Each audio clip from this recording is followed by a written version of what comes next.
Bismillahirrahmanirrahim. Alhamdulillah nahmaduhu wa nasta'inuhu wa nastaghfiruh. Wa na'udzu billahi min syururi anfusina wa min sayyiati a'malina. May yahdihillahu fala mudilla lahu wa may yudlil fala hadiya lahu. Wa asyhadu an la ilaha illallah wahdahu la syarika lahu wa asyhadu anna Muhammadan abduhu wa rasuluhu sallallahu alaihi wa ala alihi wa ashabihi ajma'in, amma ba'd. Kita masuk pada al-mabhatsus tsani, al-mal wa manafi'uhu wa adraruhu. Pembahasan yang kedua dari kitab Badlul Mal fi Talabil Ilmi. Di sini penulis kan membagi dua pembahasan. Pembahasan pertama berkaitan dengan ilmu, keutamaan ilmu. Kemudian pada pembahasan kedua ini beliau membahas berkaitan dengan harta, manfaat harta dan hal-hal yang memadaratkan pada harta tersebut. Kita baca. Tamhidun. Zakarna anna syari'atul Islam al-mubarakah ja'at bibayani kulli syai'in yuqarribu ilal jannah wa yuba'idu minan nar. Telah kita sebutkan bahwasannya syariat Islam ini, syariat Islam yang diberkahi ini datang dengan menjelaskan segala sesuatu yang bisa mendekatkan kepada surga dan menjauhkan dari neraka. Jadi agama Islam ini telah menjelaskan perkara-perkara apa saja yang bisa mendekatkan seseorang ke dalam surga dan menjauhkan seseorang dari neraka. Sudah dijelaskan secara detail dalam agama Islam. Fa'an Abi Dzar radhiyallahu anhu, disebutkan dari Abu Dzar radhiyallahu anhu, sahabi. Qala, beliau mengatakan, tarakana Rasulullah sallallahu alaihi wasallam wa ma ta'irun yuqallibu janahaihi fil hawa illa wa huwa yudzakkiruna minhu ilman. Kata Abu Dzar radhiyallahu anhu, Rasulullah sallallahu alaihi wasallam meninggalkan kami, maksudnya Rasulullah sallallahu alaihi wasallam wafat, meninggalkan mereka para sahabat. Wa ma ta'irun yuqallibu janahaihi fil hawa, tidak ada satu burung yang membolak-balikkan, mengepakkan sayapnya di langit, di udara, illa, melainkan wa huwa yudzakkiruna minhu ilman, melainkan Rasul menyebutkan kepada kami ilmu tentangnya. Ini gambaran yang digambarkan oleh Abu Dzar radhiyallahu anhu. Beliau mengumpamakan tidak ada satu burung yang mengepakkan sayapnya di udara, melainkan sudah dijelaskan ilmunya oleh Rasulullah SAW.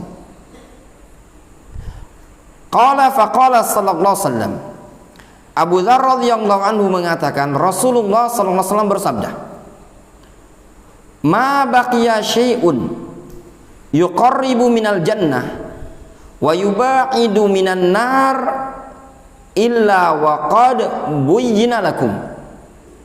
Kata Rasul, ma baqiya syai'un yuqarribu minal jannah, tidak ada sesuatu yang tersisa bisa mendekatkan kepada surga dan menjauhkan dari neraka, illa wa qad buyyina lakum, melainkan sudah dijelaskan kepada kalian.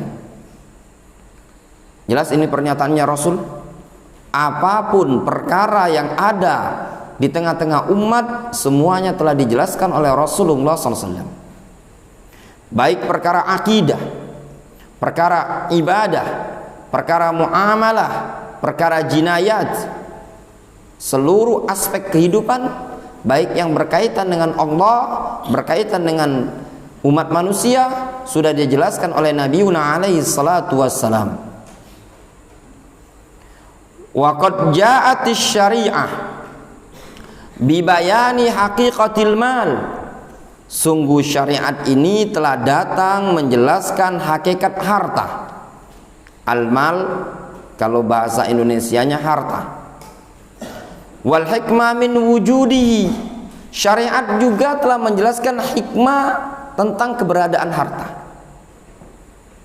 Jadi syariat sudah menjelaskan hakikat harta. Dijelaskan juga hikmah. Punya banyak hikmah adanya harta tersebut. Wa kaifiyati istikhdamihi, dan bagaimana cara menggunakan harta tadi. Wa bayyanat manafi'ahu wa adrarahu. Syariat juga telah menjelaskan manfaat-manfaat harta dan madarat-madarat pada harta. Apa manfaatnya duit? Apa madaratnya kalau tidak ada duit? Ya, kalau kebanyakan duit timbul madarat apa enggak? Ya. Wa annahu wasilatun, dan bahwasannya al-mal, apa mal? Harta. Wasilatun, cuma sekedar wasilah. Wasilah itu perantara. Walaisa ghayatan, bukan ghayah, bukanlah puncak tujuan, tapi cuman perantara di kehidupan dunia ini tadi. Wa anna man ja'ala jam'ahu ghayatahu ala hisabi dinihi khasira dunyahu wa ukhrahu. Bahwasannya siapa yang menjadikan jam'ahu, menjadikan pengumpulan harta tadi, tindakan dia mengumpulkan harta, nyari duit, kerja banting tulang ini tadi, adalah dijadikan oleh dia ghoyah, puncak dalam tujuan hidup dia, ala hisabi dinihi, di atas perhitungan agamanya, khasira dunyahu wa ukhrahu, dia akan rugi dunia akhirat. Difahami? Antum kalau punya kegiatan, antum yang dipikir cuma mengumpulkan duit, lebih antum kedepankan dibandingkan hitungan agama, maka rugi dunia akhirat. Walam ya'tihi minhu illa ma kutibalah, dan harta tadi tidak akan datang kepadanya melainkan ma kutibalah, sesuatu yang telah ditetapkan, ditakdirkan oleh Allah. Itu diambil dari hadis Zaid ibn Thabit radhiyallahu anhu yang disahihkan oleh Syekh Muqbil dalam Jami'us Sahih. Rasul mengatakan, man kanatid dunya hammahu, siapa yang dia jadikan dunia itu adalah hamnya dia, cita-cita tujuan hidup dia, ja'alallahu al-faqra baina ainaihi, Allah jadikan kefakiran berada di antara kedua pelupuk matanya. Wa farraqallahu syamlah, Allah pecahkan seluruh urusan-urusan dia.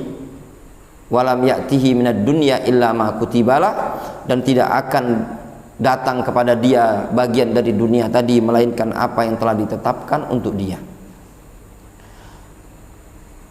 Kama bayyanat anna sahibal mal idza kana aliman fa innahu yantafi'u bimalihi, sebagaimana syariat ini telah menjelaskan bahwasannya sahibal mal, pemilik harta, telah dijelaskan dalam syariat bahwasannya pemilik harta idza kana aliman, kalau dia alim, punya ilmu, fa innahu yantafi'u bimalihi, maka dia bisa mengambil manfaat dari hartanya tadi, wa yastakhdimuhu fil khairi wal bir, sehingga dia akan menggunakan harta tadi pada kebaikan dan hal-hal yang bermanfaat bagi dia, pada khair wal bir, perkara-perkara yang baik. Makanya Rasulullah SAW mengatakan, ni'ma malis salih li rajulin salih, sebaik-baik harta yang bagus itu adalah tatkala dimiliki oleh seorang laki-laki yang soleh, seorang muslim yang punya ilmu. Dia akan gunakan harta tadi pada perkara yang bermanfaat. Orang yang tidak punya ilmu akan digunakan sama dia harta tadi pada perkara yang tidak ada manfaat. Contoh, di masyarakat awam, berapa banyak mereka menggunakan harta dalam hari-hari mereka pada perkara yang tidak bermanfaat. Contoh, pembelian rokok, satu bungkus 20.000, antum kalikan satu bulan berapa? 600.000. Dan merokok itu tidak ada libur, ya enggak? Kalau makan masih mending, terkadang ada liburnya dengan puasa. Kalau perokok tidak ada libur. Sekolah pun masih ada libur. Kalau merokok, orang awam yang merokok tidak ada libur. Kalau 20.000 per hari itu paten, pasti dalam sebulan 600.000. Terkadang bisa lebih, jarang kurang. 600.000 antum lihat. Per bulan 600.000, setara dengan duit makan santri. Hilang begitu saja. Bi khilafil jahil, berbeda dengan orang yang jahil. Fa innal mal qad yakunu sababan fi halaki fid dunya, dikarenakan harta terkadang jadi sebab binasanya dia di dunia ini tadi. Wa adzabi fil akhirah, terkadang jadi sebab azab dia nanti di negeri akhirat. Contoh tadi, orang yang tidak punya ilmu, dia gunakan duit tadi untuk perkara-perkara yang membinasakan dia di dunia, seperti narkoba, ya, atau merokok dan yang lainnya dari perkara-perkara yang membinasakan fisik dia, jasad dia, bahkan bisa membunuh dirinya. Wa qad qumtu fi hadzal mabhath bi bayani hadzal umur wa ghairiha. Sungguh aku telah berupaya pada pembahasan ini menjelaskan perkara-perkara tersebut dan yang selainnya. Kemudian penulis ini menjelaskan di buku ini ta'riful mal lughatan wastilahan, definisi harta secara lughah dan istilah. Di sini disebutkan dari halaman 58, 59 sampai 60, panjang lebar sampai 61. Ya. Disebutkan khilafnya apa itu harta. Ringkasnya ikhwan, ini tidak lagi ana baca, ana simpulkan baik. Ya. Disebutkan ada khilaf Syafi'i, ada Hanafi, ada Hanbali, ya. Ya. Tentang apa sih harta menurut mereka. Nah, ada yang menyatakan harta itu sesuatu yang bisa disimpan. Kalau yang tidak pacak dipegang, tidak pacak disimpan, bukan harta katanya, bukan mal. Ya. Kalau manafik yang cuma bisa diambil manfaatnya, misalkan rumah itu nggak bisa disimpan, itu bukan harta. Harta itu yang bisa disimpan, bisa di iddikhar, simpan, masukkan gudang. Nah, emas, perak katanya itu tadi. Ini menyebutkan harta itu seperti peternakan, ibil dan yang lainnya. Ringkasnya disebutkan di kesimpulan halaman 61 itu. Kita baca kesimpulan baik. Wa mimma sawaqa yatabayyan, berdasarkan dari apa yang telah lalu maka nampak kesimpulan annahum muttafiqun ala anna ma kana haqiran la qimata lahu ka habbatil aruz awil qamah aw ma kana aqal min dirham la yu'addu malan. Mereka sepakat, seluruh ahli fikih ini tadi sepakat bahwasanya sesuatu yang hakir, remeh, la qimata lahu, tidak ternilai, kahabbatil aruz, seperti satu biji beras, awil qamah, satu biji gandum, au makana aqal min dirham, atau sesuatu yang lebih sedikit dari 1 dirham atau di bawah 1 dirham, la yu'addu malan, tidak teranggap sebagai harta. Difahami? Sepakat mereka, barang-barang yang sepele itu tidak teranggap sebagai harta. Ya. Duit 25 rupiah, ada duit 25 rupiah, tidak laku lagi ya, tidak laku lagi. 50 rupiah masih ada, laku tidak laku lagi juga ya. Ya maksudnya itu tidak bisa dibelikan 50 rupiah ini. Tapi secara di Indonesia ini masih peredarannya Enggak, itu pecahan 50 rupiah masih diakui oleh negara. 100 minimal ya. Ya 50. Berarti minimal 100 ya. Nah, dia 100 masih tetap dikatakan harta. Karena masih bermanfaat, ini kan ada nilai kan? Ada nilai. Bisa kan dibelikan 100 itu? Ya, ada yang makanan apa yang 100? Permen sih kok, berarti masih dianggap harta. Ya. Masih dianggap harta. Permen sih kok teranggap harta. Beras sebiji tidak teranggap harta. Ya. Jadi intinya yang mereka sepakat kalau yang rendah, yang tidak ada nilai itu tidak dianggap sebagai harta. Wa tafarradal Hanafiyah bi syartil hiyaza wal iddikhar. Adapun Hanafiyah bersendirian, dia mengatakan syaratnya hiyaza, bisa dirangkul, bisa disimpan. Nah, barang yang bisa dirangkul, bisa disimpan itu harta. Fala ya'udduna ad-duyun malan. Mereka menganggap utang itu tidak dianggap harta. Ya, piutang sama orang lain, aset sama orang lain, atau apalagi saham ya. Itu tadi. Pak Aan misalkan punya saham sama orang lain 1 miliar. Ini kata Hanafiyah bukan harta. Karena tidak bisa dipegang. Itu aset, apalagi dalam bentuk digital. Ya. Wa zadal Hanabilah syarton akhar. Adapun mazhab Hanbali mengatakan wa huwa kaunuhu mimma yubah naf'uhu wa qtina'uhu bila hajatin. Ya, Hanabila menambahkan syarat yang berikut, harta itu adalah sesuatu yang yubah naf'uhu, kemanfaatannya mubah, waqtina'uhu, dan memilikinya tadi perkara yang mubah, bila hajah, tanpa adanya hajat. Sesuatu yang dimiliki tatkala kita tidak ada hajat itu disebut dengan harta. Difahami?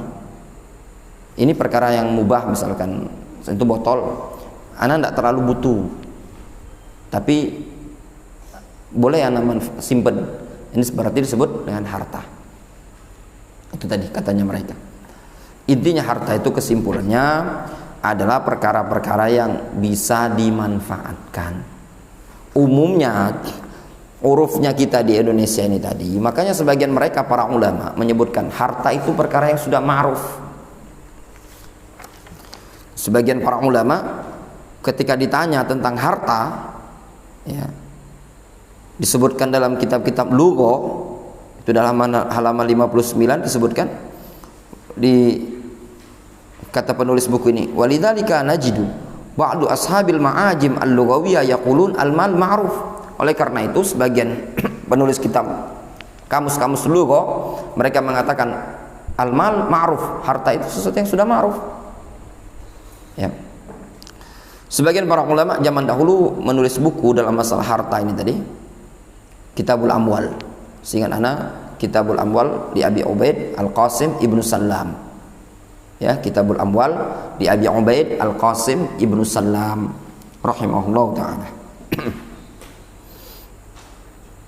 Intinya segala sesuatu yang bisa dimanfaatkan itu disebut harta. Berkaitan dengan harta ini, lumrahnya kita di Indonesia masuk padanya duit, emas, perak, ya, pakaian-pakaian yang kita miliki ini tadi itu juga disebut harta. Ya. Barang-barang yang kita simpan termasuk juga harta kutub. Ya. Harta berharga yang dimiliki oleh seorang penuntut ilmu adalah kitab. Antum jangan anggap sepele, yang punya buku itu hartanya antum. Ya. Antum bisa didhaifkan kalau tidak punya kitab. Ya enggak? Antum bukan seperti Imam Bukhari. Ya. Buku itu penting. Itu termasuk harta. Kita baca halaman 62, al-mal malullah. Harta itu adalah harta milik Allah. Innallaha azza wa jalla huwallazi khalaqas samawati wal arda wa ma bainahuma. Dialah Allah subhanahu wa ta'ala yang menciptakan langit-langit dan bumi, dan yang menciptakan segala sesuatu yang ada di langit dan di bumi. Segala sesuatu yang ada di langit dan di bumi, antara langit dan bumi, semuanya Allah yang menciptakan. Fahuwa khaliqu kulli syai'in. Dia Allah subhanahu wa ta'ala pencipta segala sesuatu. Qala Allah ta'ala dzalikumullahu rabbukum. Itulah Allah Rabb kalian. La ilaha illahu. Tidak ada sesembahan yang berhak disembah melainkan Dia. Khaliqu kulli syai'in fa'budu. Dialah Allah pencipta segala sesuatu, fa'budu, sembahlah oleh kalian. Jelas ya, ayat ini menyebutkan Allah subhanahu wa ta'ala pencipta segala sesuatu. Wa qala ta'ala Allahu khaliqu kulli syai'in wa huwa ala kulli syai'in wakil. Dialah Allah pencipta segala sesuatu, dan Dia Allah subhanahu wa ta'ala ala kulli syai'in wakil, ya, yang mengurusi segala sesuatu. Wakil, yang mengurusi, yang bertanggung jawab atas segala sesuatu. Wa qala aidan wa huwa alladhi khalaqalakum ma fil ardi jami'a. Dialah Allah yang menciptakan lakum, untuk kalian, segala sesuatu yang ada di muka bumi ini. Jelas ini ayat juga menunjukkan segala sesuatu yang ada itu semua ciptaan Allah subhanahu wa ta'ala. Kalau yang menciptakan Allah berarti hakikat miliknya milik siapa? Milik siapa? Milik Allah subhanahu wa ta'ala. Wa ma'lumun anna khaliqasy syai'i huwa malikuhu. Perkara yang sudah dimaklumi bahwasannya pencipta sesuatu adalah pemilik sesuatu itu tadi. Kalau Dia yang menciptakan berarti Dia yang memilikinya. Wa bihadza ja'al Qur'anu aidan. Maka dengan dasar inilah Al-Qur'an datang menjelaskan. Faqad qala Allah Ta'ala, Allah subhanahu wa ta'ala mengatakan, lillahi mulkus samawati wal ardi wa ma fihin. Milik Allah lah kerajaan di langit dan di bumi, wa ma fihinna, dan segala sesuatu yang ada di dalamnya. Yang ada di alam langit, yang ada di alam bumi, di bawah tanah, semuanya milik Allah subhanahu wa ta'ala. Fallahu yamlikus samawati wa kulla syai'in fiha. Allah subhanahu wa ta'ala memiliki langit-langit dan segala sesuatu fiha, yang ada dalam langit tadi. Wa yamlikul arda wa kulla syai'in fiha. Dan Allah subhanahu wa ta'ala yang memiliki bumi, wa kulla syai'in fiha, dan segala sesuatu yang ada dalam bumi tadi milik Allah subhanahu wa ta'ala. Min saghirin wa kabirin wa qadimin wa hadithin. Baik perkara yang kecil atau besar, barang yang kuno sejak zaman dahulu atau yang baru muncul, sawa'an kana lahu qima maliyah aw lam yakun. Baik sesuatu tadi punya nilai hartanya, punya nilai ataupun tidak punya nilai. Pasir sebutir punya nilai apa enggak? Tidak punya nilai. Jangan kasih butir, segenggam aja tidak punya nilai. Ya, kalau satu truk, mahal itu pasir satu truk. Ya. Wa annahu jalla sya'nuhu yamliku kulla hadza wahdahu. Bahwasanya Dia zat yang maha mulia memiliki segala ini dengan sendirinya. Tidak ada yang berkuasa. Semuanya milik Allah subhanahu wa ta'ala. Laisa lahu syarikun fihi. Dia Allah subhanahu wa ta'ala tidak punya sekutu dalam kepemilikan tadi. Difahami? Ya. Qala ta'ala walam yakul lahu syarikun fil mulki. Dia tidak memiliki syarik, sekutu pada al-mulk, kekuasaan kepemilikan tadi. Walaqad akhbarallahu sarahatan annal mal huwa maluhu subhanahu yu'tihi man yasha. Dan sungguh Allah Subhanahu wa taala telah memberitakan sarahatan, secara belak-belakan, gamblangan, bahwasannya harta yang ada adalah hartanya Allah Subhanahu wa taala. Dia berikan kepada siapa yang dia kehendaki. Faqala jalla sya'nuhu wa atuhum min malillah alladzi atakum. Kata Allah Subhanahu wa taala, berikan kepada mereka, berikan kepada orang-orang yang membutuhkan dari harta milik Allah tersebut. Alladzi atakum, yang Allah berikan, datangkan kepada kalian. Ini diingatkan oleh Allah Subhanahu wa taala untuk berinfak, bersedekah, mengeluarkan harta, yang mana harta tadi adalah milik Allah Subhanahu wa taala. Terus apa yang kita miliki ini tadi? Itu secara dipinjami oleh Allah Subhanahu wa taala. Makanya ketika seseorang mendapatkan musibah, disyariatkan dia mengucapkan apa? Lillahi ma akhadha, lillahi ma akhadha, wa lillahi ma a'ta, wa kullu syai'in bi ajalim musamma. Ya, milik Allah apa yang Allah berikan, ya, apa yang dia ambil, apa yang Allah berikan itu semuanya milik Allah. Wa qala ta'ala innallaha huwar razzaqu dzul quwwatil matin. Dialah Allah Subhanahu wa taala Ar-Razzaq, Maha memberi rezeki, dzul quwwatil matin, yang memiliki kekuatan yang sangat kokoh. Ya, Allah Subhanahu wa taala tidak butuh. Ma uridu minhum min rizqin wa ma uridu minhum ayyut'imun. Aku tidak menginginkan dari mereka rezeki, tidak menginginkan makanan dari umat manusia. Wa qala ta'ala wallahu yarzuqu man yasha'u bighairi hisab. Allah lah yang memberikan rezeki kepada siapa yang dikehendakinya bighairi hisab, tanpa ada hisab, hitung-hitungan. Walaqad faradallahu 'alal bashar ayunfiqu min malihi alladhi razaqahum iyyahu wa ja'alahum qawaman 'alaihi. Dan Allah Subhanahu wa taala telah mewajibkan kepada umat manusia, kepada bashar, umat manusia, ayunfiqu min malihi, agar mereka menginfakkan hartanya. Harta yang mana? Alladzi razaqahum iyyahu, ya Allah Subhanahu wa taala rezekikan kepada mereka. Wa ja'alahum qawaman 'alaihi, dan Allah jadikan mereka qawam, yang punya hak kendali untuk ngurusi harta tadi, penanggung jawabnya. Qala ta'ala wa anfiqu mimma ja'alakum mustakhlafina fihi. Kata Allah, infakkanlah oleh kalian dari apa yang Allah SWT kuasakan kalian padanya.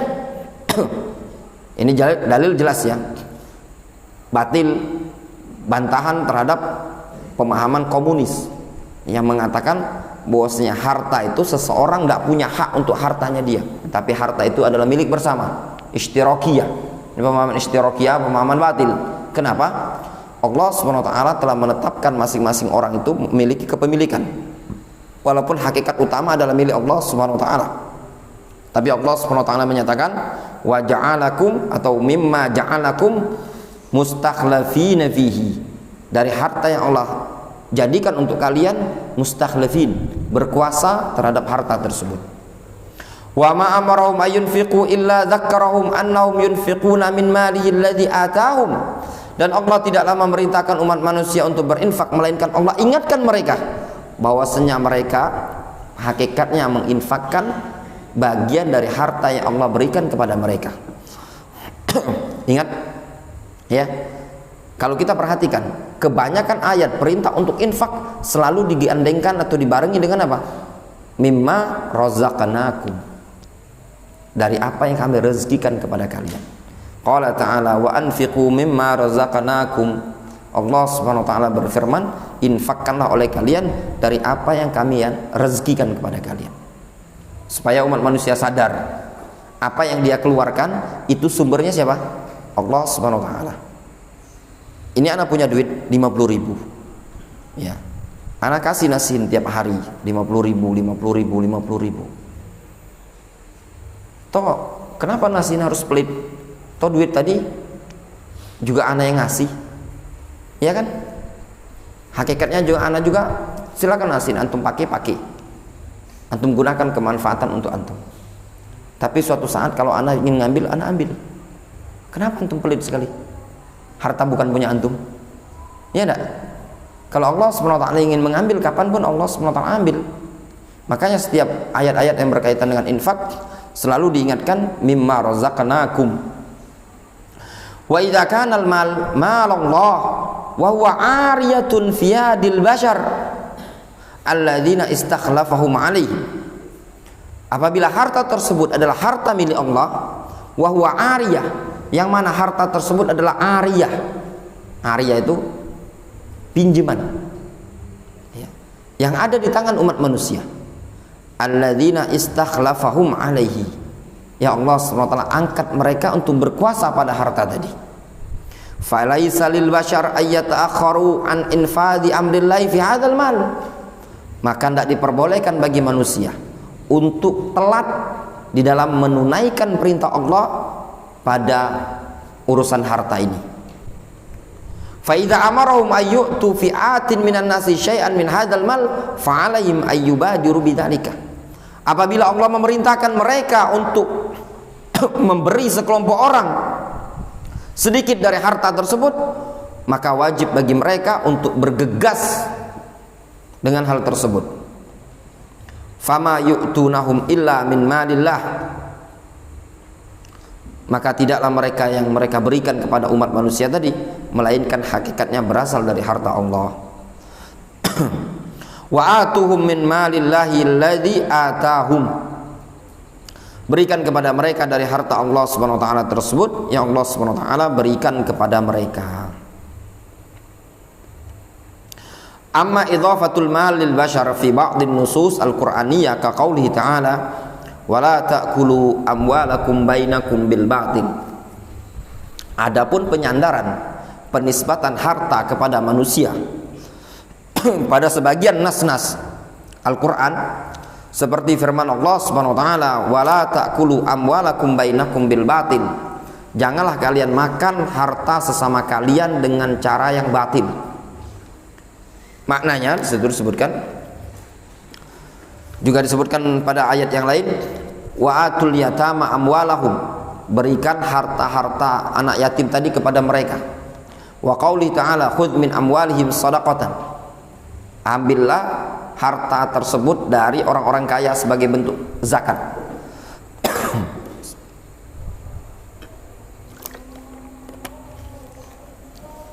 Ini semua dalil menunjukkan apa?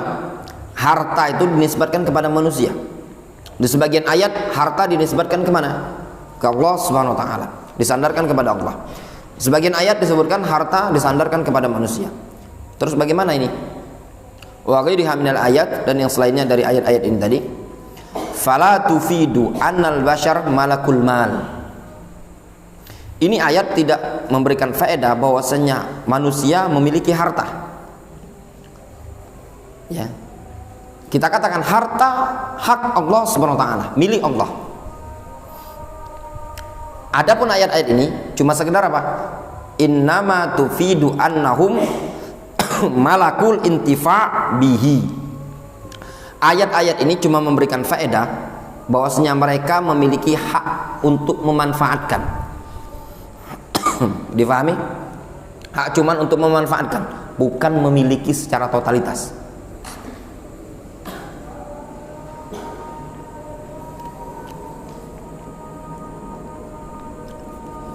Yang semakna dengan ini, ikhwan, yang disebutkan oleh para ulama, jasad kita ini, kita itu milik kita atau milik Allah?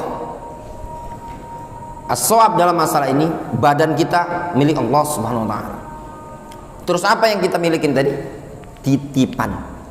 Dikarenakan badan ini milik Allah, mereka para ulama mengatakan tidak diperbolehkan badan ini untuk dijual belikan. Fahami?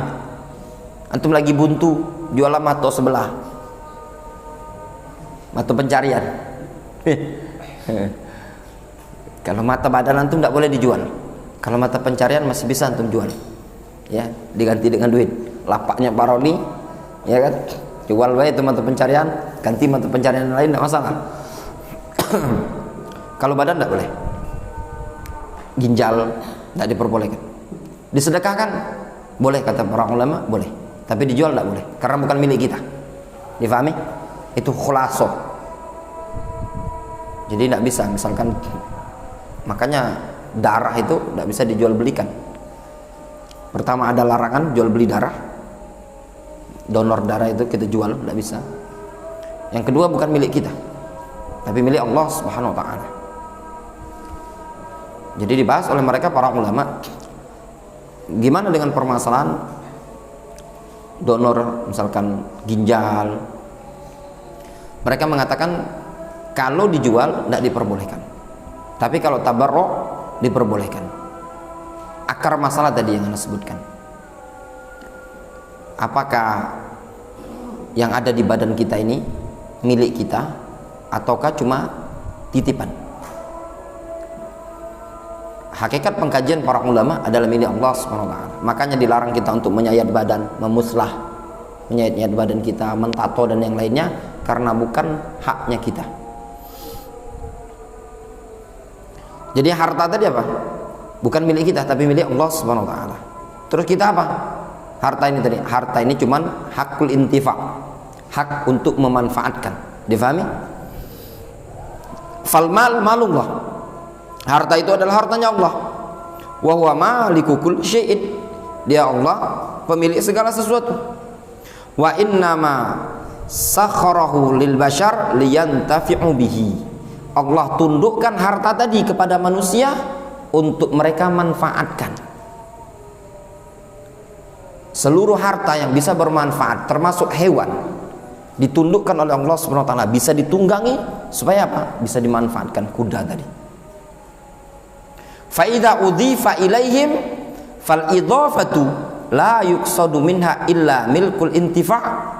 Maka apabila harta tadi disandarkan kepada manusia, maka penyandaran tersebut tidaklah diinginkan darinya, melainkan cuma sekedar kepemilikan untuk dimanfaatkan saja. Difahami?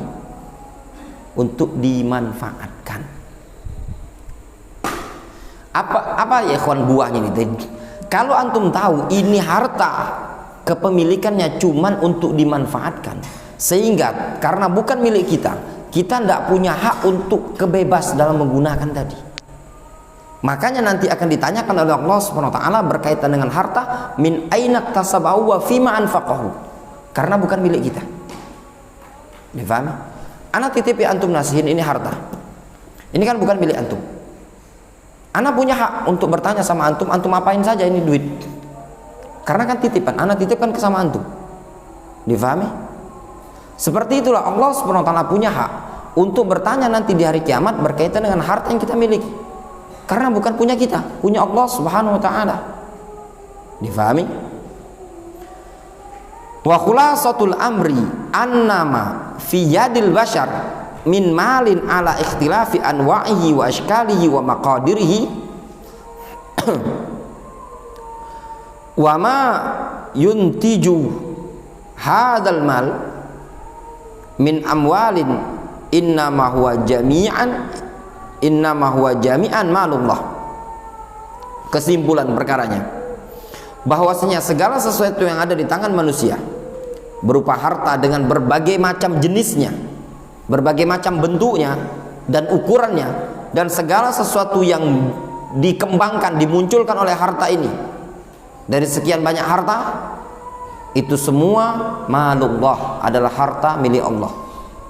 Apapun, entah duit, emas, perak, dolar, tanah, rumah, kendaraan, semuanya adalah malullah, harta milik Allah. Aqamal bashar alaihi wastakhlafahum fihi. Allah Subhanahu wa taala berikan kekuasaan kepada umat manusia dan memilikinya, menguasainya. Wa manahahum haqqal intifa', dan Allah berikan, anugerahkan kepada mereka hak untuk memanfaatkan. Difahami?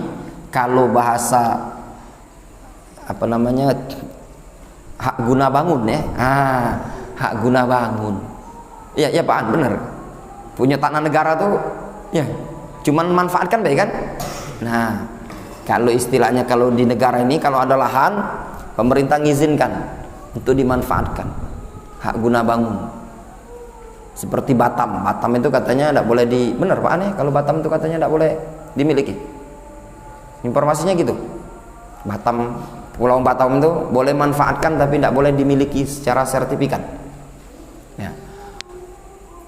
Jadi Allah SWT izinkan kepada kita untuk memanfaatkan seluruh harta yang halal, yang Allah izinkan kita memilikinya.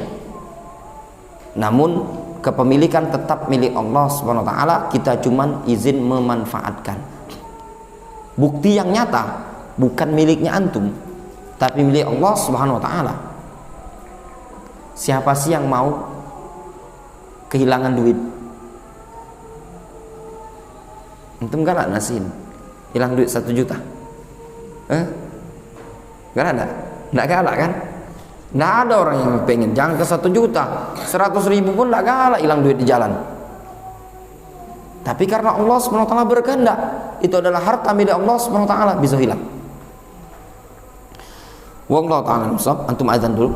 Setelah azan kita lanjut ya. Azan lah.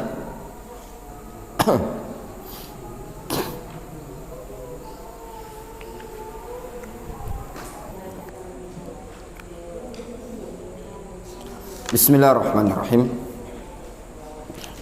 Kita masuk pada bab yang baru. Bab al-mal wasilatun walaysa ghayatan. Mal itu adalah wasilah. Wasilah perantara. Bukanlah ghayah, bukanlah puncak. Ini bab ini ya ikhwan, jadikan patokan kehidupan kita. Harta secara kenyataan dalam kehidupan kita tidak kita pungkiri sesuatu yang kita butuhkan. Siapa sih yang hidup di dunia ini yang tidak butuh dengan harta? Secara tabiat harta itu memang dibutuhkan, tapi kedudukan harta adalah wasilah, perantara. Allah Subhanahu wa taala jadikan pada sebagian muamalah kehidupan kita ini kadang dengan menggunakan harta. Di antaranya mau nikah. Ya. Ya enggak? Kalau enggak punya modal kadang sebagian akhwat nolak. Maaf Kak. Maaf akhi. Ana masih mau meneruskan belajar dulu. Itu tolakan yang dengan halus. Dijungoknya motor, mati pajak, ngengkol pulo, itu tadi kan, spakbor pecah, aki ngadat, itu dengan berbagai macam alasan, ya normal, ya. Antum jangan dikira, oh kalau sudah ngaji itu kita bebas mau cari akhwat, mereka juga manusia, butuh yang namanya dengan mahar. Itu sesuatu yang tabiat normal ya. Namun Rasul mengingatkan kepada kita dalam sekian banyak hadis bahwasanya harta tersebut bukanlah inti dalam kehidupan. Makanya disebutkan dalam bab ini al-mal, harta itu wasilah walaysa ghayah. Kalau antum faham dari bab ini tadi, dia akan menjadikan harta tadi adalah alat untuk menopang ibadah dia kepada Allah Subhanahu wa taala.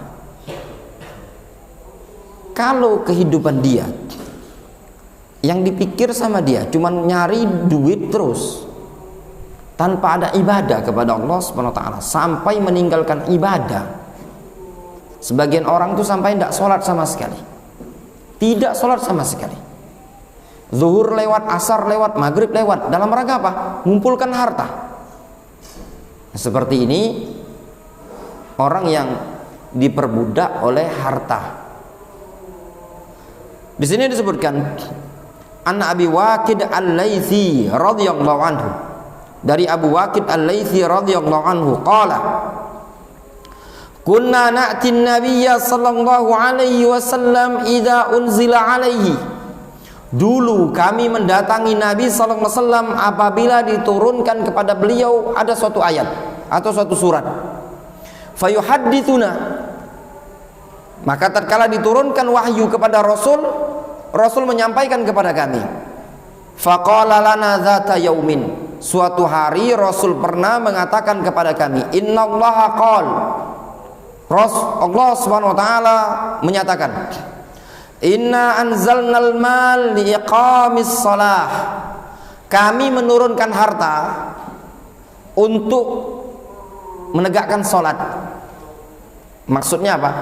Harta diberikan oleh Allah tujuannya untuk mendirikan salat.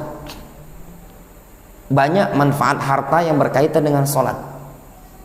Contoh diantaranya yang nyata, berdirinya salat membutuhkan harta adalah pakaian.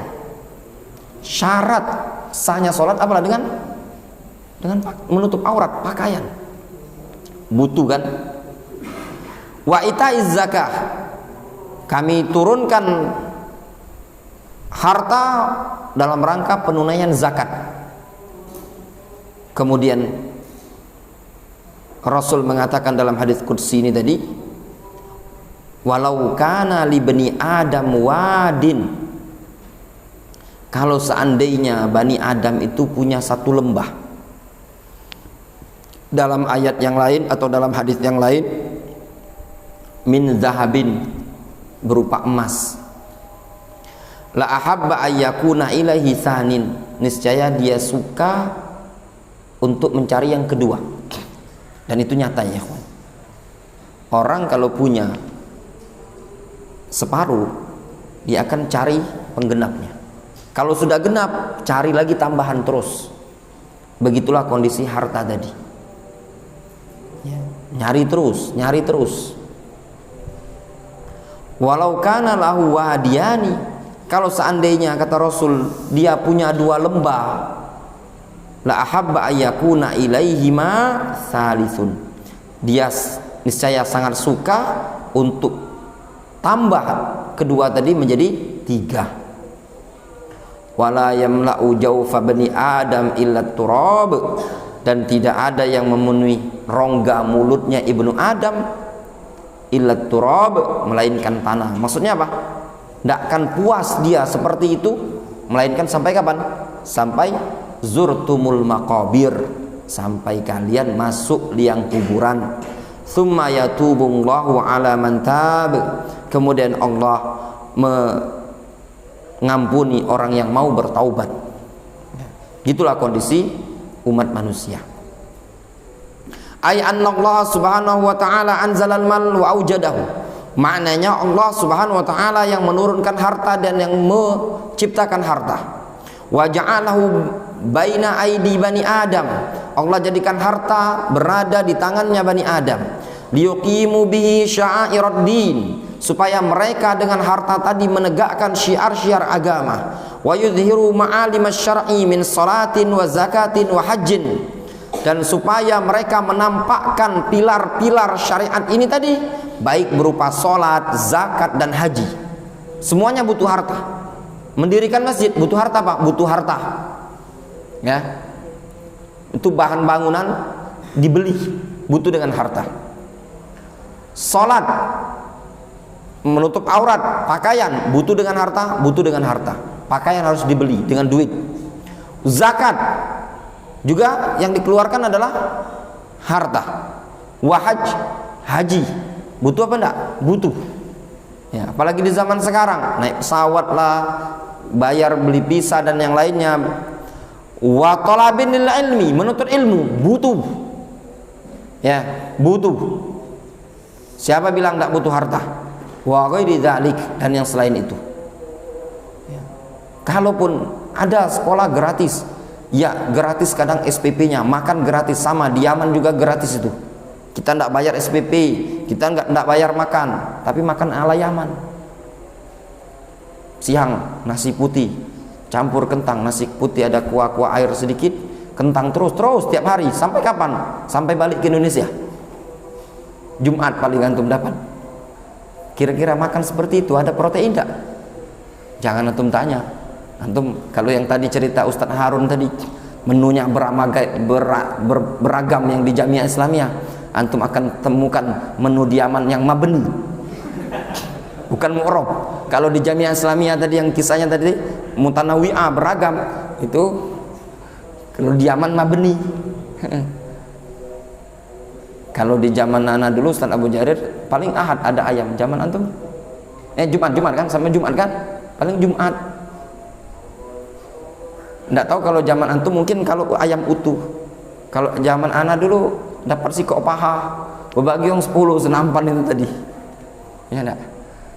Terus seperti itu ya, untuk supaya jangan sampai sakit ya butuh kiriman duit dari bapak, dari emak. Paling tidak beli telur rebus, ya enggak? Kalau ada duit di awal bulan itu ya, kalau anak pengalaman dulu ya, kalau ada duit ya paling tidak belilah patungan sama kawan-kawan, beli ayam masak. Jangan sampai sebulan tuh tidak kasih protein. Sariawan jangan dihitung karena kurang vitamin ya. Sariawan kalau ada duit ya kadang butuh wortel, butuh tomat, dimakan mentah untuk vitamin C. Anggaplah sebagian kawan dulu yang di Yaman sudah bertahan dengan kondisi seperti itu, masih butuh lagi juga duit untuk beli pena, beli kertas, beli buku. Ndak katinian kiriman sama sekali dulu. Sebagian kawan dulu di Yaman ndak kati kirimannya. Bapaknya lah meninggal, emaknya lah meninggal. Yang berangkatkan ini kakaknya kerja. Ada dulu kawan orang Purbalingga, bapaknya sudah meninggal, ibu lah tua katanya. Yang berangkatkan siapa? Ikhwan, namanya Ikhwan Pamuji. Siapa yang berangkatkan? Kakak kadang ngirim kadang ndak lur. Untuk kebutuhan apa? Kerja. Berarti kan masih butuh duit kan? Butuh duit ya. Cuman bedanya ya tergantung penghematan seseorang tadi. Sama, menuntut ilmu juga butuh duit ya. Makanya dibahas di buku ini, para ulama zaman dahulu ada pengorbanan dalam mengeluarkan biaya. Ini masya Allah ya kawan, luar biasa disebutkan berapa pengorbanan mereka para ulama. Supaya kita dan ini nasihat untuk antum yang belajar di sini.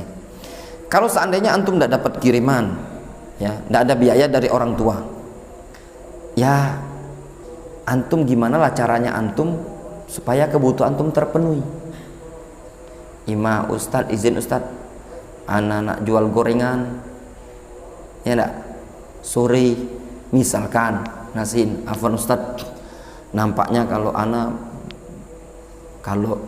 pada asar anak izin sampai maghrib anak-anak jual gorengan di pasar Perumnas, anak ada kasih duit untuk beli kitab, beli kebutuhan sehari-hari, sabun dan yang lainnya, ya tidak masalah. Dulu sebagian para imam salaf dulu ada yang seperti itu ya, bukan jual gorengan sebenarnya, mereka ngambil upahan nulis ya, ngambil upahan nulis. Antum masya Allah ya. Makanya penuntut ilmu yang di sini yang tidak dapat kiriman, antum tidak dapat biaya, antum itu berada di nikmat yang bersyukur. Makanya kalau antum Allah mudahkan untuk berangkat ke Yaman, antum akan down langsung blank. Anak dulu harus jual gorengan, ya enggak? Jual gorengan, jual bakwan. Malah di salah satu grup itu ada yang Abdurrahman yang jualan bakwan itu ya. Tuh, tempat anak dulu asrama masakan seperti itu, pucuk itu, depan pintu masuk seperti itu tempat anak, tempat yang strategis. Jadi kalau nggak lalu lalang pasti masuk melewati kasurnya anak taruh tempat bakwan, ikan goreng, bakwan itu, anak sewakan tempat itu tadi. Satu tehel itu tadi, 3 tehel itu tadi. Ada yang naruh ikan goreng, ada yang Pak Ramli mungkin kenal, di Jember itu ada namanya Ustadz Hardi ya. Nah, dia kan bawa anak istrinya dulu kan ke Yaman. Itu dulu nitip ikan goreng. Kalau antum cari di YouTube daerah Jogja itu namanya Pak Ahmad Halim. Itu nitip bakwan. Satunya lagi di Sulawesi namanya Rahmat, Abdullah Muna, orang Sulawesi, bininya orang Yaman.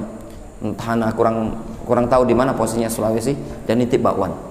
Jadi ada 3 tempat untuk menampung kehidupan sehari-hari. Aib ya, bukan aib ya, cuman tidak mengganggu aktivitas belajar. Antum mau yang seperti itu tidak masalah. Dilihat anak-anak belanja ke warung situ, Taufik mau jual gorengan di sini, tidak masalah. Tapi ingat, jangan menggunakan minyak dapur. Itu tadi. Kalau gorengan minyak dapur yang dipakai, untungnya antum, yang ruginya pondok itu tadi. Ya memang kebutuhan dalam menuntut ilmu kadang butuh terhadap harta. Wa ghairi dzalik, dan yang selain itu, termasuk juga menikah butuh dengan harta. La ayaj'alu tahsilal mal ghayatahum. Namun bukan mereka jadikan pencarian harta, penghasilan harta, maksudnya mencari harta adalah puncak bagi mereka. Tsumma yunfiqunahu fil malahi wal maladzat. Kemudian mereka gunakan harta tadi fil malahi, pada perkara-perkara yang sifatnya melalaikan, hiburan-hiburan, wal maladzat, kelezatan-kelezatan. Wa fi ghairi ta'atillahi ta'ala, dan pada selain ketaatan kepada Allah Subhanahu wa taala. Jadi tujuan Allah Subhanahu wa taala menitipkan harta di Bani Adam untuk kita menegakkan syiar Islam, syiar agama ini tadi. Antum punya harta, antum buat pondok pesantren, antum buat masjid. Dilihat ini di kampung ini tadi, ikhwan-ikhwan kajiannya habis dari masjid ke masjid sana, diusir sana. Ya antum punya duit, beli tanah, bangun masjid supaya taklimnya nyaman. Kalau dulu, sekarang terbalik. Dulu banyak semangat kajian, tempat yang susah. Ya ada apaan? Sekarang masjid banyak, yang kajian susah apaan carinya.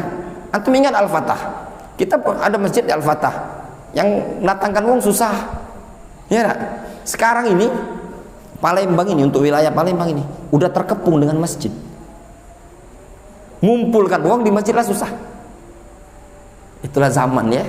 Kalau dulu ya mungkin antum, Pak Aan, mungkin Pak Roni, atau mungkin pernah ngalami pengajian, kadang tahu-tahu berhenti. Kenapa?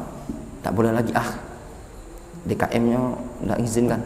Ya Pak Roni mungkin pernah ngalami, cak yang dulu di Lebak Murni kan. Nah, kalau sekarang masjid banyak, yang ngaji sudah berkurang. Sebenarnya banyak, cuman masalahnya dengan adanya media ini. Kalau dulu kan pengajian itu kan semangat yang menghadiri kan, belum ada rekaman, ada yang streaming. Kalau sekarang ini kan tenang be, Darul Hadis ada yang ngerekam, tunggu rekamannya be. Ya enggak? Kayak besok pagi lah muncul rekaman baru itu kan, santai dengarkan, bisa didengarkan sambil di kendaraan dan yang lainnya. Nah, itu kalau sekarang. Difahami? Jadi harta tadi bukanlah tujuan, bukanlah puncak. Jangan jadikan pengumpulan harta, pencarian harta tadi adalah puncak kehidupan kita. Kemudian setelah dapat, dia gunakan pada perkara yang malahi, dari lahwun, misalkan karaokean, atau dapat duit awal bulan gajian. Masya Allah, kalau yang gajinya di atas 10 itu awal bulan, itu mungkin ada karaoke, tempat karaoke keluarga ya, pengen bernyanyi. Kadang ada yang ngajak ya anak-anak ya, cuman untuk main sih sebenarnya, main-main sampai habis berjuta ibaratnya ya, ke taman hiburan. Yang seperti ini bukan tujuan seperti itu harta. Walaqad zaman Nabi sallallahu alaihi wasallam man ja'alal mal ghayatahu.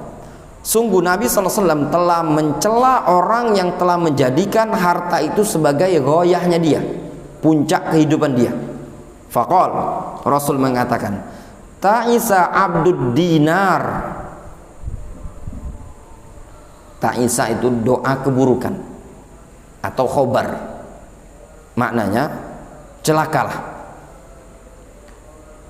Abdud dinar, budak dinar.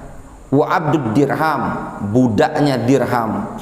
Wa abdul khamisah, dan budaknya Khamisah. Khamisah itu kisah kain yang segi 4 murabbah, laha khutut, dia punya garis-garis, anggaplah permadani, ya, permadani, karpet besar seperti permadani, itu namanya Khamisah. Budak emas dan perak serta budak permadani. In u'tiya radiyah, kalau dia diberi oleh Allah dia ridho. Ini budak-budak harta, budak dunia. Kalau dapat nikmat luar biasa, ridho, pelong, nampak sok taat. Wa illam yu'ta sakhitah. Namun kalau tidak diberi oleh Allah dia murka, i'tirad, menentang takdir Allah, membangkang, sampai keluar dari lisan dia mengatakan Allah SWT tidak sayang lagi sama kita, Allah tidak mengabulkan permohonan saya. Orang yang seperti ini, kata Rasul, ta'isa wantakasa, dia binasa wantakasa, dan tersungkur. Wa idza syika falan taqasha, apabila dia ditusuk duri, falan taqasha, dia tidak mampu untuk mencongkelnya, mencabutnya tadi. Kenapa? Karena dia tadi hina. Ai annahu makhdhulun wa ghairu mu'anin, bahwasanya dia makhdhul, dihinakan oleh Allah, ghairu mu'anin, tidak ditolong oleh Allah Subhanahu wa taala. Hatta idza asabathu syaukatun, sehingga tatkala dia ditusuk duri, fala yajid man yukhrijuha lahu, dia tidak akan mendapati orang yang bisa mengeluarkan duri tersebut dari dirinya. Maknanya apa? Orang-orang yang sudah menjadi budak dunia, budak harta, ketika mendapatkan musibah, itu seakan-akan musibah tadi berbeban berat bagi dia, susah untuk dia lalui. Itu menyebabkan banyak stres.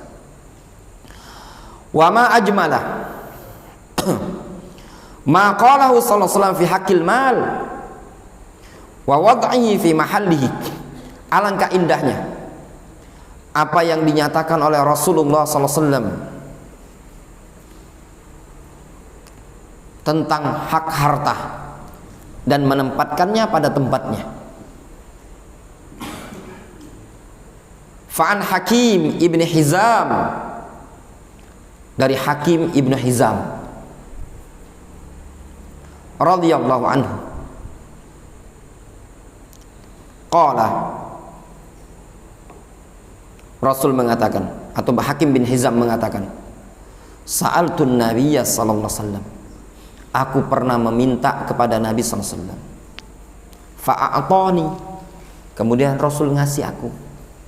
Ini nasihat untuk kita semua ya. Aku pernah minta kepada Rasul untuk kebutuhan pribadi dia, kemudian dikasih sama Rasul. Tsumma sa'altuhu, kemudian aku minta lagi ke Rasul, fa'atani, kemudian Rasul ngasih lagi. Tsumma sa'altuhu, kemudian aku minta lagi kepada Rasul, fa'atani, kemudian Rasul mengasih aku. Tsumma qala, kemudian Rasul mengatakan, inna hadzal mal khadiratun hulwatun, sesungguhnya harta ini khadirah, hijau lagi manis. Sesuatu yang hijau itu enak dipandang, ya apa enggak? Sejuk mandang yang hijau. Hulwah, manis, itulah yang namanya harta ya. Enak enggak lihat duit, Nasib? Duit merah satu gepok segini, ya enggak? Itu rasanya hati antum akan berbunga-bunga, bisa beli duren, ya enggak? Bisa mudik kampung kalau ada duit kan. Nah. Kemudian Rasul menasihati Hakim bin Hizam, faman akhadahu, siapa yang ngambil harta ini, biti binafsin, dengan keridoan jiwa, burika lahu fihi, ya, maka akan diberkahi untuknya tadi. Biti binafsin, dengan keridoan tadi.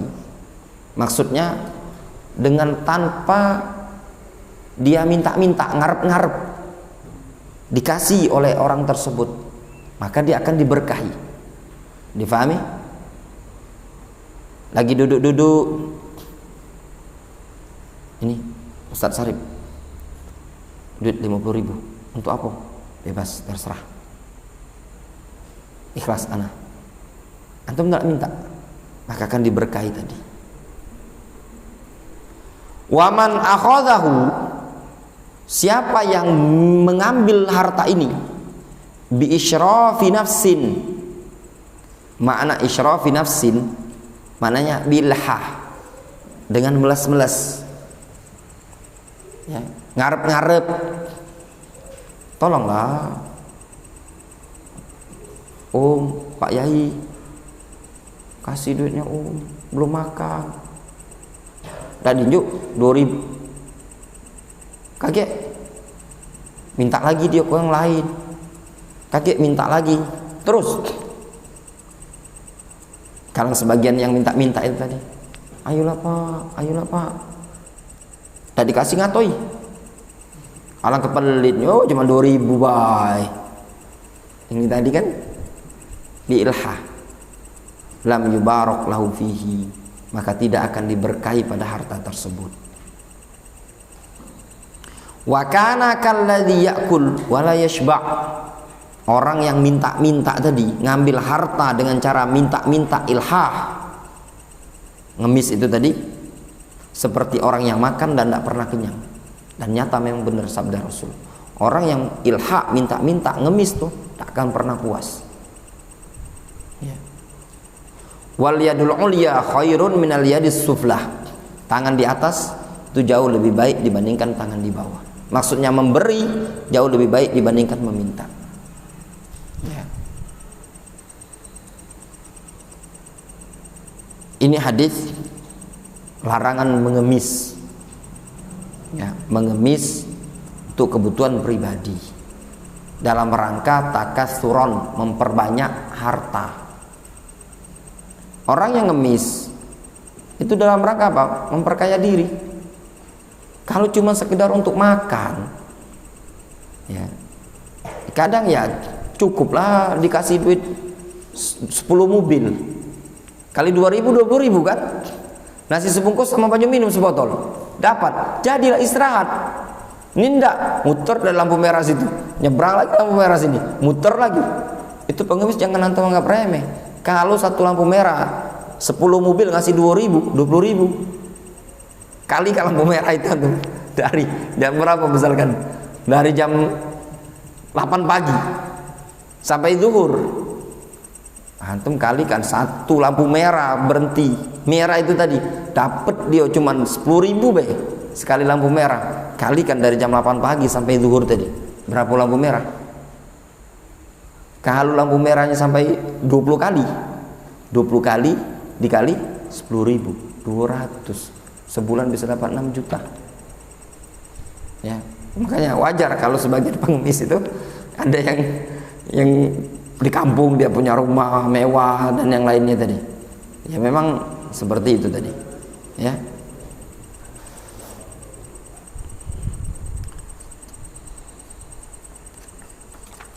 Wallahu taala a'lamu bissawab, ya. Adapun bab yang setelahnya ini agak lumayan panjang, menyebutkan al-mal fitnah. Harta itu fitnah, ujian. Ya, ini insyaallah kita lanjutkan pada pertemuan pekan depan. Ya. Bukan pekan depan. Jumat Sabtu malam Ahad ya. Naktafi bihadzal qadar subhanallah.